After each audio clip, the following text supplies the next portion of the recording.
Aloha guys, this is Sean with Homestead in Hawaii, and I just wanted to give a quick update on my bananas. A couple weeks ago I posted a video on planting bananas on raw lava rock. Pretty much this lot here, as you can see behind me here, is a ripped lot here in the forests of Puna, where just beneath the surface is pretty much just straight lava rock. We're sitting on like maybe an inch of topsoil, and the rest of it is just a lava rock. And instead of ripping this lot, we actually just kind of cleared the lot with a big machine, but he didn't rip anything up. And so what we're doing is we're pretty much sheet mulching in place and creating these raised beds filled with fertility in order to grow our food on this ground that has relatively little to no soil. And so an update on the bananas here. Once again, all these twigs are in place because the chickens really do a number on the mulch when you get it into place. When it's fresh and everything, they really like to scratch it up and just decimate the work that you've done. So we got these sticks here, and that really keeps the chickens out. But I really wanted to show you this right here. This banana we planted 2 weeks ago in this raised compost bed that you could check out in the previous video on planting bananas. But you can see the stalk pretty much flopped over, looked like it was all pow, and we just wrote it off as it's gonna die and leave us, you know, with a loss, which happens when you plant. But just the other day, this new sprout popped up here, right here at the base, and it goes to show that you really don't want to just give right up right away. Sometimes the plants will surprise you. Going over to this one though, check this guy out. So this guy looks like it's dead, but there's still a little glimmer of hope right here. And so this banana still may come back. There's still some green, so don't fret just yet. These guys, you know, sometimes need a little time to take off.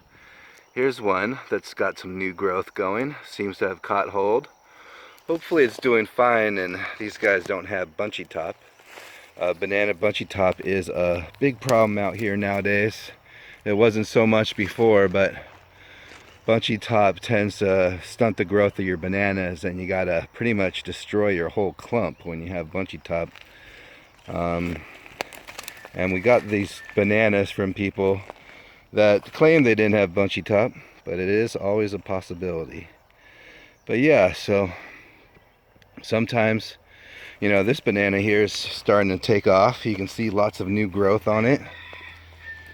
And pretty soon, as these bananas, you know, take off even more and really show that they're established, we'll take away a lot of these branches and clean up the garden and whatnot. But for now, it's great protection from the chickens. Before I go, I wanted to show you this ulu tree I transplanted as a root sucker. It was a small little sucker coming up from my larger ulu tree next door on my property, and pretty much I just pulled it out of the ground. I was able to just pull this guy out of the ground when it wasn't much. I probably waited too long. It wasn't much smaller than it is right now, and I just yanked it out of the ground. I did end up having to cut a portion of the root, and then I planted it directly right here in this location.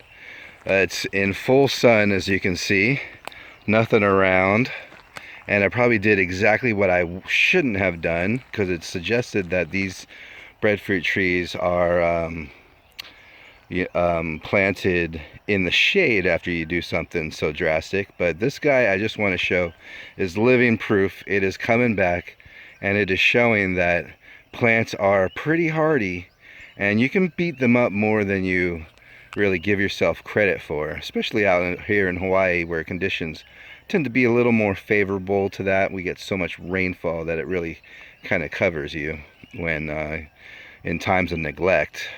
So this ulu was a root division. It was there was a keiki growing in the ground from the mother plant. The ulu tree spreads out its roots really far and wide, and they tend to spread out fairly close to the surface, and occasionally it'll pop up a little keiki.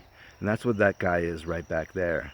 And I divided that from the mother plant and planted it over here, and it has done phenomenally well for how poorly I treated that thing. So it just goes to show that it's possible to kind of beat plants up but still have success. This ulu tree was planted in very little soil, pretty much just a mound of well composted mulch and a little horse manure mixed in. The leaves died off initially, but now it's all popping back and looking like it's gonna make it. So yeah, there's hope. Just, you know, sometimes you just got to try things and see what works. Sometimes things work, sometimes they don't. You just got to make do. The cool thing about ulu trees is the amount of suckers they do throw out. You can have a lot of material to be able to transplant and to share with neighbors and friends. And to induce suckering, you can cut and scar the roots a little bit or prune the tree, and more suckering will start to occur. And then, you know, divide those plants out. Plant more on your property if you have room, or share them with your neighbors and get more food security growing with your neighborhood. It's something that we should all be doing on the islands. There's used to be massive forests of ulu all around, you know, different parts of the island. It was, the ancient Hawaiians knew what food security meant to them, and they knew that they had to have large amounts of food growing, forest scale size projects of edible food growing all across the islands. And that's what they did. That's how they sustained themselves. That's how they thrived. And that's how we're going to thrive again here in Hawaii. So get out there.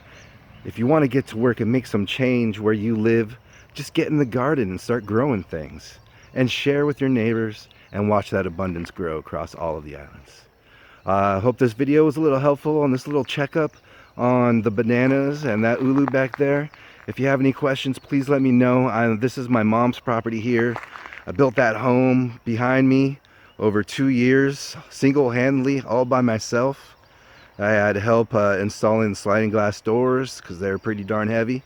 But other than that, everything I pretty much put on there myself, besides some guy doing a little bit of the detail work, which I'm not very good at.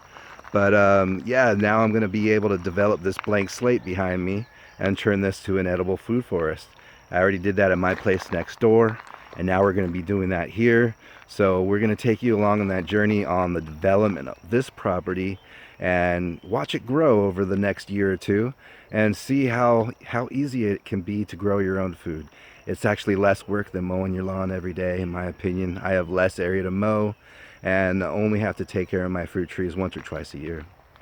So thanks for watching. If you like this video, please hit like down below, leave a comment, and subscribe to my YouTube channel. I'll be trying to share transformations like this and other tips to help you on your homesteading dream, living out here in Hawaii, whether or not you're a local or someone who's just moving to Hawaii. If you're moving to Hawaii, respect the locals, understand what's going on in the islands, and do your part to give back, and that's going to be through growing your food. So get to it, guys. Aloha.